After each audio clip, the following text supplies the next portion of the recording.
asifiwe sana. Amen. Wamaleki wanaweza kuwa ni wachawi. Kuna mtu amehapa, mtu huyo ataelewa. Kuna mtu huyo amehapa, ukijiangalia, ukijifananisha, unakaa mtu mkubwa, unakaa mtu ambaye amebarikiwa, unakaa mtu, lakini kwa sababu vitu vyako vimetekwa nyara, unakaa tu ovyo ovyo, unakaa na kiasi sio yako. Bwana Yesu asifiwe sana. Amen. Mtu mmoja kaniambia huyo si klasi yangu. Mtu anasemanga nini akimaanisha hivyo? Bwana Yesu asifiwe sana. Amen. Praise the Lord. Amen. Kuna mtu mmoja alikuwa ananiambia hapana, siwezi kaa pale maana wale wamama si klasi yangu. You are right. Bwana Yesu asifiwe sana. Amen. Maana yeye anaona amebarikiwa. Anaishi yeye ni mtu mkubwa. Kwa hivyo vitu vyake vimetekwa nyara. Ndio mapepo yanampombasa kukaa katika ile level ya chini. Lakini ile level sio yake. Kanisa mchana wa leo, kataa hiyo situation ulio nayo. Wacha kuwa comfortable.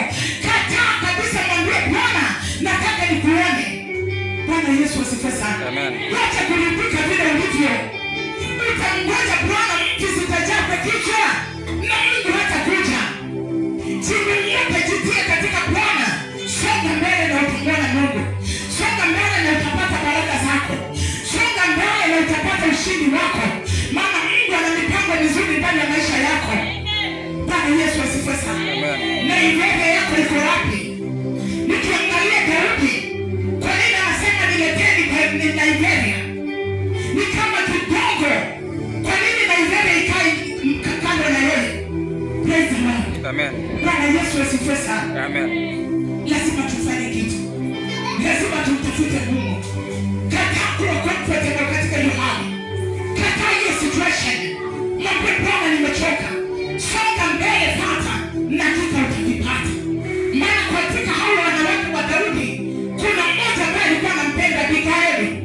Alimpenda Abigaili kuliko wote. Daudi akasema lazima nitavipata. Wakati utakapoamua makuendea baraka zako, vitu vyako mali vilivyo, hakika wakati utakapofakia, hautatoka na hiyo baraka yako peke yako. Kuna zingine utatoka nazo. Kuna vitu vingine vitakuandama. Neno langu la mchana leo, wacha kuwa comfortable. Bwana Yesu asifiwe sana. Amen. Asimimi kama hili kanisa, siwezi kuwa comfortable.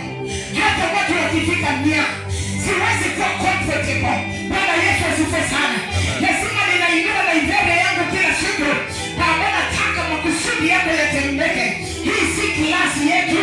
Nataka kupata kujitukuza na kudirisha. Usiweke na ibada ya kando.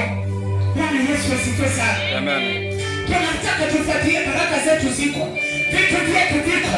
Neno la Bwana linasema kwamba ilikuwa ni mbali gani, ilikuwa ni step gani hatujui, lakini Daudi akapata. Haleluya. Amen. Bwana Yesu asifiwe kanisa. Amen. Leo tunataka tupate Wamaleki ambao wamekalia baraka zetu, wamechoma miti yetu, wameharibu ngome zetu. Bwana asifiwe sana. Amen. Kuna mtu mmoja kaniambia, najua mimi sina kazi, mimi sina mume, mimi nadaiwa rendi, mimi nina shida nyingi. Lakini kama hata Wamaleki wamechukua vitu vyako vyote, hawatachukua Nigeria. Bwana Yesu asifiwe sana. Amen. Nakubali kila kitu kimeenda, fedha zimeenda, vitu zote zimeenda, lakini maombi haijaenda. Katika hiyo maombi utaleta vile ambavyo vimechukuliwa. Bwana Yesu asifiwe sana. Amen. Pray nothing, lakini maombi. Bwana asifiwe sana. Amen. Mchana kufuatilia baraka zetu. Ni nini imeenda ndani ya maisha yako? Ni nini shetani amechukua? Mchana leo lazima turudi katika jina la Yesu. Ikiwa utachukua Nigeria, ikiwa utasimama kwa mamlaka, hakika utavipata. Vitu zako viko. Utakuwa vile Mungu alisema uwe. Hakuna kitu shetani anaweza. Yeye anajaribu tu kudeclare, anajaribu kuchelewesha, ni kwa sababu wewe umekubali. Baba nasema ni asante. Neema ya Bwana inanitosha. Kataa leo, mwambie Bwana, neema imenitosha mwaka mzima.